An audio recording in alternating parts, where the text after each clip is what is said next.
What it do? What it do? You see the title? Around the time you were talking about fighting Canelo, and everybody was like, "That's crazy." He's Everybody was saying that's crazy when Terrance Crawford was trying to go against Canelo and calling him out. gonna go up all the way to 168, 2 more weight classes above that. That's nuts. Everybody's got to shut the fuck up now. Yeah, yeah. You know what I say? Skills pay the bills. They He's a very straightforward guy. He's not afraid to just answer a question short and then just look at you and ready for you to ask the next question. do. They do. Skills are everything, man. But the thing is, it's like, it's interesting. I watched both the Canelo fight and the Madrimov fight again recently, and Madrimov looked bigger. Mhm. He looked bigger than Canelo. It was Yeah, really He interesting. was a big dude. He's a you know? big dude. He was a I big wonder what dude. that guy walks around at, because it's not 154. No, not at all. Well, he's He a fought at big 160 guy. his last fight. Did he? Yeah. Yeah. Really an outstanding performance against Canelo. It was, like I was saying, So you know Terrence Crawford is up with the fighters. Like he really does watch boxing, and even though he's not active, he's still aware of what people's weight classes were when they last fought. That shows attention and detail, even after a long career. telling you before, it was a great "I told you so" fight for me, because there were so many of my friends that are big boxing fans that just thought Canelo was too big. They thought, And you got to understand, Canelo was the boogeyman at one point. The way he would run people through in training camp, and his hands would just keep going, and he had a chin of granite. He was a force to be reckoned with.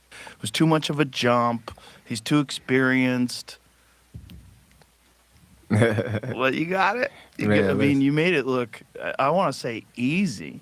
It wasn't that it was easy, but it was definitive. You know, it was such a clear victory. It was at one point when you were pity patting him and then firing off hard shots, I was like, oh my goodness, he's feeling it. Yeah, I was in my element. I was in the zone. He's barely touched that entire fight. Mainly because a lot of people was doubting me as well.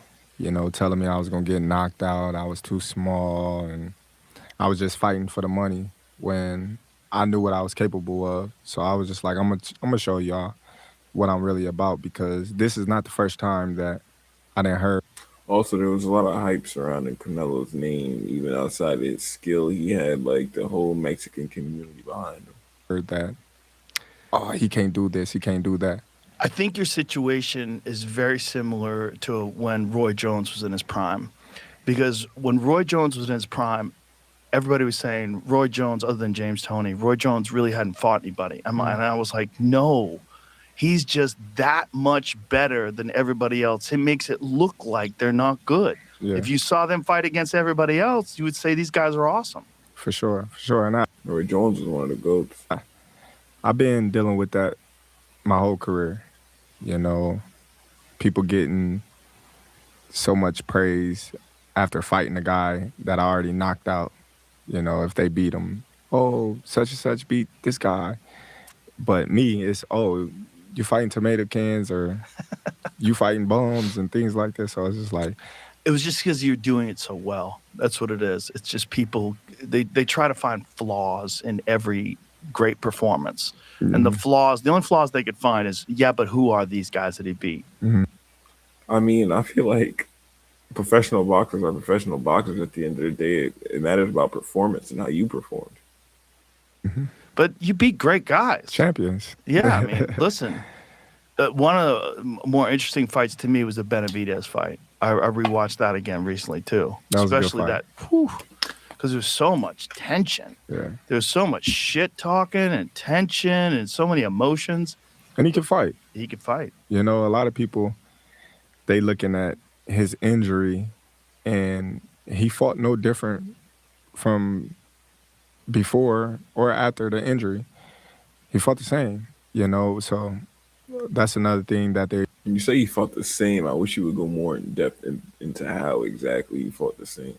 gonna say, oh, well, he had got shot in the leg, and if he didn't, then this would have happened or that would have happened. And I'm like, he fought the same. Like, if you know boxing and you see him box, nothing changed from his boxing standpoint. He wasn't a mover. He wasn't this guy that used his legs as a defense or offense. So I just take it as a grain of salt and laugh Yeah, at him. I'm sure that injury sucked, but he fought the same, and he fought well.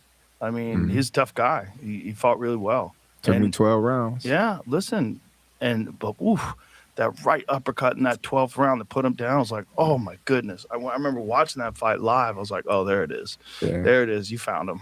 yeah. Which mean there it is, the 12th round. He had good head movement, you know, Tough and guy.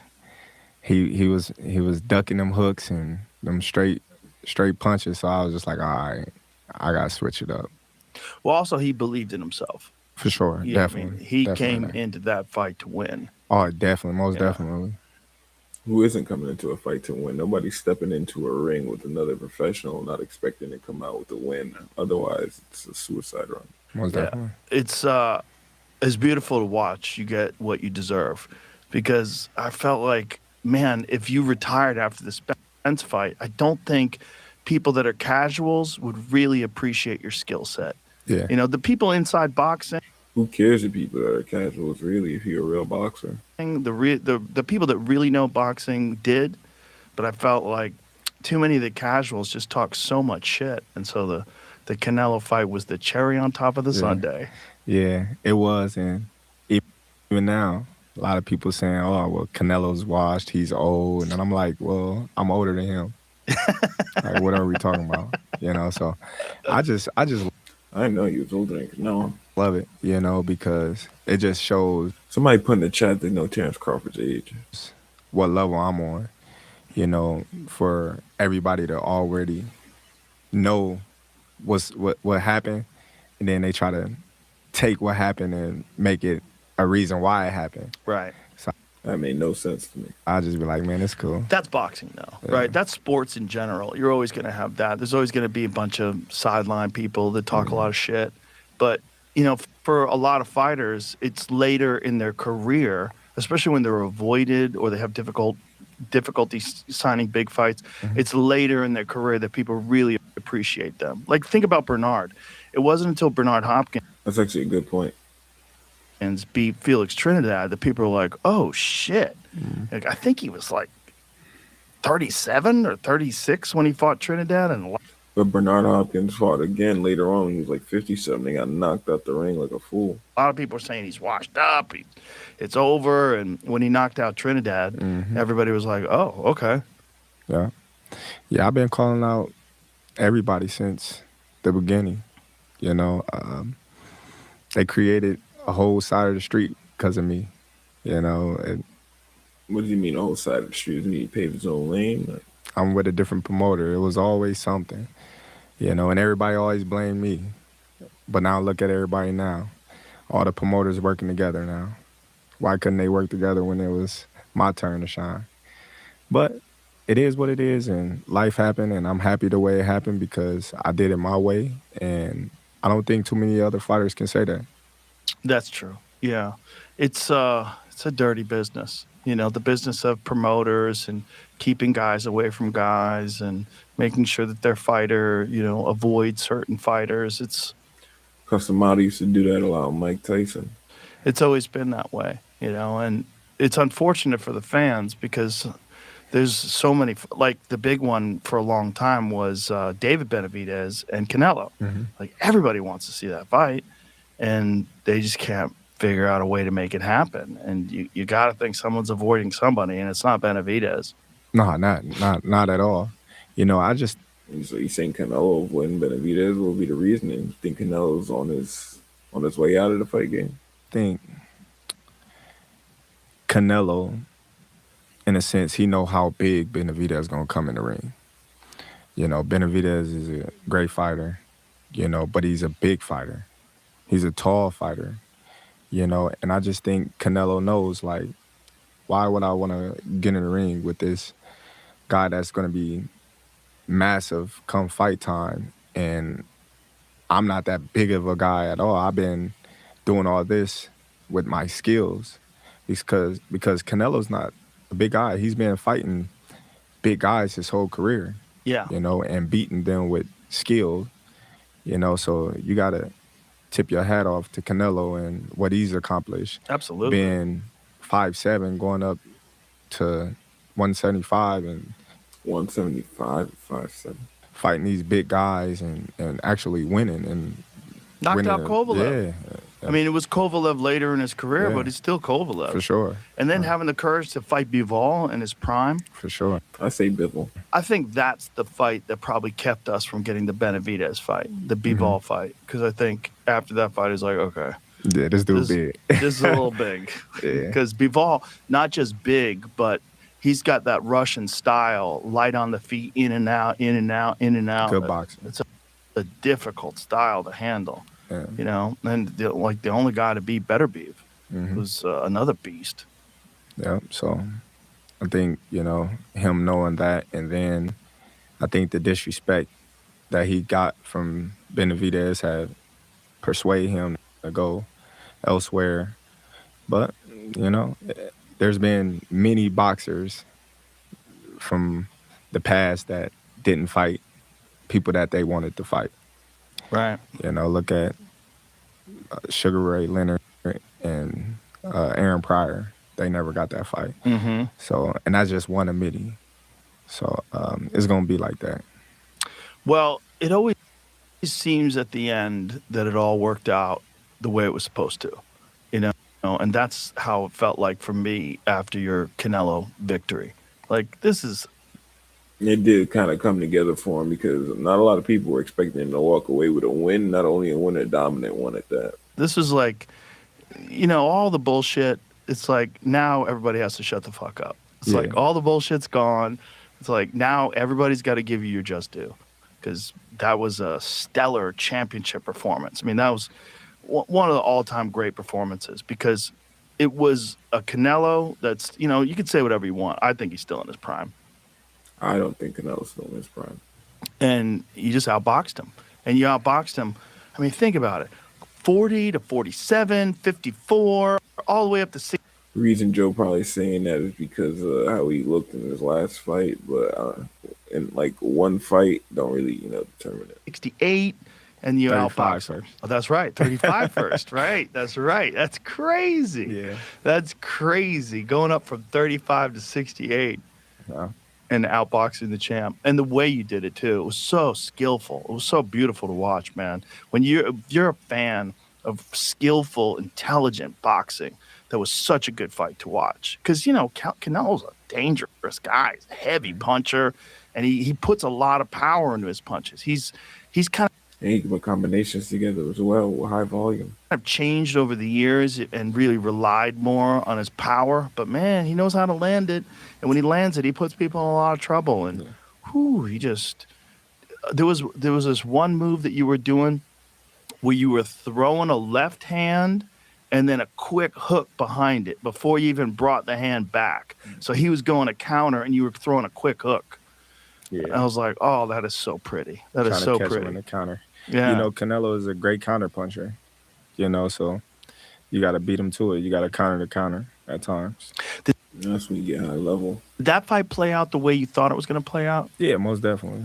Exactly the way you thought it. Most definitely. We knew what we was up against. When I went to his fight against Berlanga and against the guy that's on his team, I forgot his name, Munguia. When I was with Turkey, I said, Turkey, he can't beat me. Who is Turkey?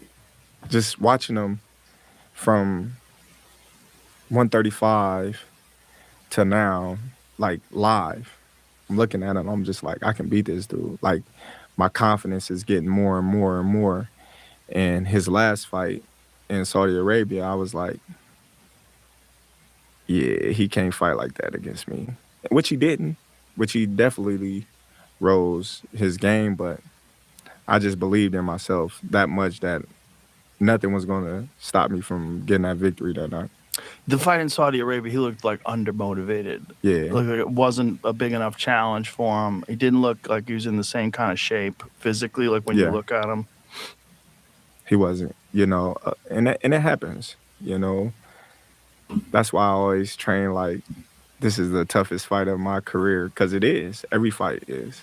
And you never know what to expect with those type of fighters that No, I wouldn't say every fight's the toughest fight of somebody's career. Like, yeah, you kind of have to approach it that way in a fight camp, but there's been a lot of fights that we've seen, especially lately, that's been easy nights at the office for these high level fighters. nobody know about, quote, Right, right, you right, know, right. them be the ones that sneak up on you, and you got to be ready for them. But he didn't come to fight. He moved the whole fight, and Canelo was frustrated, and he was just like, "Ah, man, this dude didn't come to do anything." Right. He You came to know, survive. yeah. So I could see where he was frustrated at. Yeah. Well, he probably thought he didn't belong in there with Canelo either, right? Right. So he probably said, "Listen, if I just keep moving, I can get out What would it take theoretically to automatically just belong in there with somebody like Canelo? What credentials do you need beside a belt or two or three? of here with my dignity intact and just never get hit real good." Yeah. Yeah. It's uh it's fascinating now because before that fight you were looked at as one of the best boxers today. Now you're looked at as one of the best fighters ever. And it's interesting how that changes. Mhm. How people now look at your body, and then they look at Errol Spence before you fought him and go, Errol Spence can fight, man. He's a really good fighter. And a lot of people discredited your victory over him because of that car accident that he had, and maybe As far as I'm concerned, the car accident, his fault. he wasn't as good as we thought. But now with the Canelo victory, you're in this rare air of mentioned as one of the greatest of all time. Yeah. There's a handful of guys. There is no. It's very difficult to say the greatest of all time because people want to go all the way back to Sugar Ray Robinson. They throw Sugar Ray Leonard. Floyd in the mix, prime time Roy Jones. There's all these different fighters they put as the greatest of all time, but you are now in that conversation. That's got Yeah. to be nice. It's beautiful, especially all the hard work that I didn't put in to be here at that pinnacle of the sport. Since I was 7 years old, I've been boxing, I've been fighting, I've been a fighter since day one. So Sustaining a career from 7 years old, like that's a skill in itself to even complete. when people compare me to like Sugar Ray Robinson and Floyd Mayweather and Sugar Ray Leonard, comparing me to who will win, that just let me know that I did my job well in the sport. Oh, you absolutely did. Now you definitely done. Man, it's Every interview I see him and they ask him that question. over It's definitely over. with. Yeah, I don't got no. So I told a couple of my close friends, I said, okay, since 2014, I've been fighting for something, a title. I won my first title in 2014, March of 2014. Ever since then, I've been fighting for titles, undisputed titles, undisputed titles, undisputed. Like just everything that I've been fighting for. Now I just come back and it's just like, all right, what's the motivation? Just money? Like, all right, so Maybe he's good. what is on top of that? Because my thing was the money gonna come.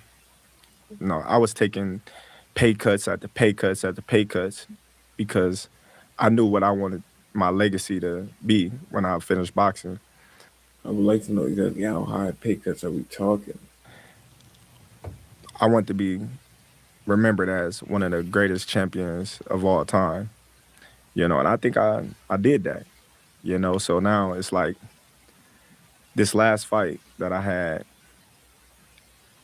the height of it, there's no better finish than that. To me, Yeah. what was on the line, coming from where I came from, all the odds that was stacked against me, all the things that I had to go through in camp to get to that fight, Terrance Crawford's from Detroit, right?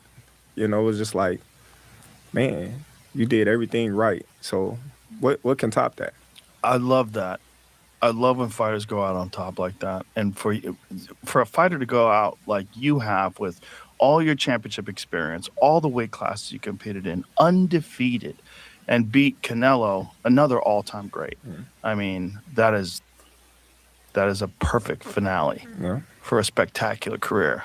That's pretty dope. For sure. And go out with your faculties intact, your health intact, plenty of money. It's nice. It's beautiful because Yeah, it's definitely nice, buddy. nobody knows what us fighters adore to get to the point to entertain I think he means indoor.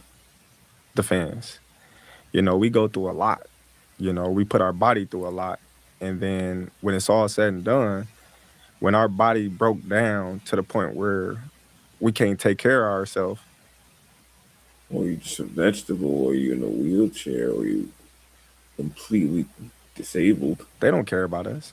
Get real. They're Right. going to say, oh, well, he was once a good champion. And if they did care, they would have some sort of insurances set up for all fighters for after their careers and head trauma checks and stuff like that, which they don't do. We go to the fights. You see a lot of old fighters showing up to the fights, and people just walk past them. Yeah. You know, they on to the next. Oh, let's see the young fighter, you know? And it's like they use you up till you have nothing left. Then they forget about you. Yeah. You know, so it's very critical for these fighters to think about their health first, because once it's over with, it's over with, and you can't get your health back. Right. You can always get money elsewhere, but once you can't, your mind is messed up, Yeah. it's over with. That's such a good lesson for young fighters to see, too, to see a guy like yourself be fully dedicated, so disciplined, get through the whole thing, get out on top and done. Yeah. And Just like how Andre Ward did it. And then we're going to see Terrance Crawford in the commentator booths, chilling with everybody. We saw that with in the Ryan Garcia fight. Terrance Crawford was right there ringside, and he was asking him questions after the fight. so many fighters have said that. And then a couple years go by, their identity is wrapped up in fighting. They go, man, I think I got one more in me. And then, maybe they're buying a lot of shit. Mm-hmm. That's the real problem. Yeah. The Yeah, real. it's always going to be that, you know, I got another one in me. I got another one in me. I mean, It's always going to be an extra one to be chased and get lost in the sauce. because they miss that high of all the fans chanting their name and everybody, you know, cameras, lights, and, you know, they miss it, you know. But I was always that type of person. I didn't care about all that. I'm Really? like, man, y'all can have the lights. Just pay me and I go That's what a real man want. under the rock somewhere, you know, take care of my family. You know, I never was a guy that wanted to be all up in the media and wanted to be the center of attention, How come? because that's just me. I already knew what I was doing it for. I never was doing it to be famous. You know, I don't walk around with a whole entourage to get noticed. You know, I'll be under the radar. Is he making a jab at certain fighters? Which fighter do you think he's talking about? I do like that. You show up by yourself. But one time you showed up at one of the UFCs and someone said you were Kendrick Lamar and they put it on the fucking screen. And I didn't catch it because I was doing the broadcast. But I was like, are you guys out of your fuck? You don't Yeah. know who Terrance Crawford is and you're in combat sports? Mhm. This is crazy. I think they did that on purpose. No. No way. No way. They Why had would to. No. It was just That was definitely an accident. I saw that. some moron in the truck. Yeah. Yeah, no, 100%. They did not do that on purpose. Right. No one in the UFC would ever disrespect you like that. No one would disrespect you like that. No chance. Yeah, I was sitting next to everybody, and I was like, did they really just do that? No, they Like- they did not do that on purpose. Yeah. That was just some dumbass that thought that you were Kendrick Lamar for some. But like, if somebody thought that, right, and let's say it was an accident, somebody else would have questioned it. Or you telling me multiple people thought that was Kendrick Lamar? So why that job can't just be entrusted to one person? It's like, oh, that's Kendrick Lamar. There has to be a story behind that we should know. For some reason. Yeah. It was so stupid. And then I think they corrected it later in the broadcast. I don't know who it was. Right. I didn't even want to know. I'd yell at them. But For sure. For sure. this episode is brought to you by Uber Eats. Big news.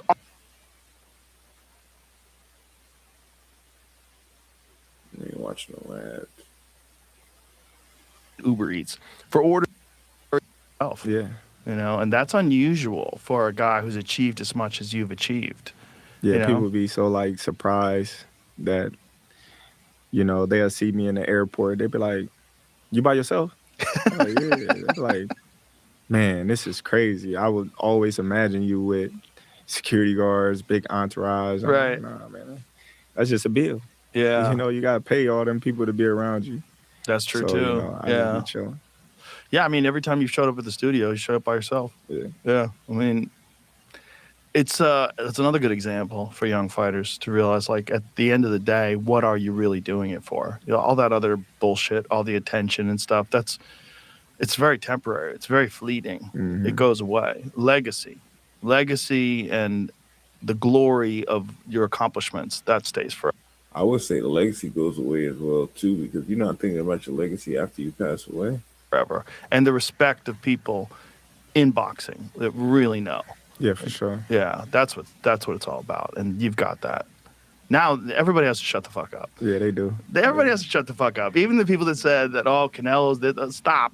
You were the same people saying Canelo was going to stop him. The same people that saying Errol Spence was gonna stop me. Same people that saying This is true. I thought he was gonna get stopped by Canelo, and I stopped will lose. Majimov was gonna stop me. Yep. And so forth. So it just got to the point where they gotta accept it now. It's like, man, I've been hating on this dude for so long, and he's just been proving me wrong time after time. It's like, let me just give him his flowers. Forget it. That's beautiful. And for young fighters, it's such a good thing to watch. It's so good for young fighters to have an inspirational figure, to have someone who really does it.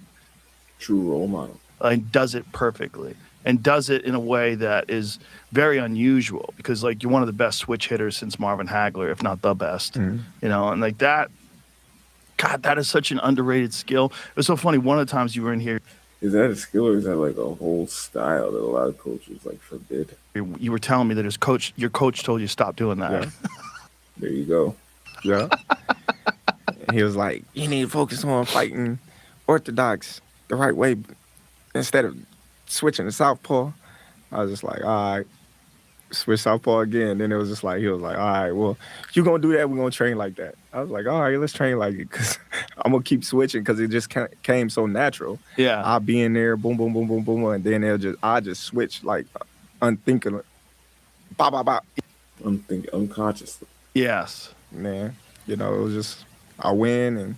He was like, all right, we're going to train like that. Well, it's such an underrated aspect of boxing if you can do it, because you have to recalibrate where everything is coming from every time you switch. Different angles, all that. In MMA, it's become commonplace. In the beginning of MMA, it was a lot of people would stand one way or the other. And now a large percentage of these young guys coming up are constantly switching, because it hides combinations, it hides different That is true. You could use it to mask different things. Techniques. There's so many different things you could do in MMA off a switch, because you're switching and kicking, you're switching and punching, you're kicking, and then now you're in southpaw and you're throwing left hands instead of right hands. It's like there's so much overload of the mind where you have to calculate all these different things. And if you don't spar on a regular basis with a very crafty guy who switches a lot, it could fuck you up inside the cage. Yeah, because some people, they have better chances on one side than the other,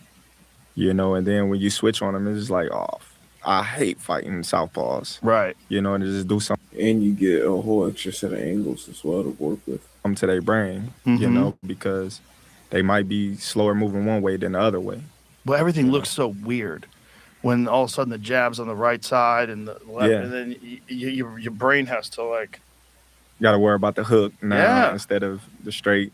Everything's different. Yeah. It's just, I mean, I wonder how many young fighters are going to see your example and start training that very early in their career now, because I think it's I feel like a lot of young fighters been doing the switch hitting thing since before Crawford got hot. Like, a lot of people is doing that, and the coaches were like, that's a forbidden thing in a lot of gyms. The conventional wisdom was that you have one stance, whether it's southpaw or orthodox, stick with that. There's a few outliers like Hagler, but for the most part, stick with that. But I don't think. Don't y'all notice how I say some of these things right before they say it? How do you think I do that? That's the way to go. I think I mean, I think great fighters have stayed in one stance, Mhm. but I think the way to go is having the ability to switch up. Yeah, it's always, beneficial if you can have it and not need it, than to need it and ain't got it. Yes. Like, okay, it's cool that I don't need Oh yeah, we gonna continue the stream. Time to cut this one short. Y'all take it easy. it for this fight,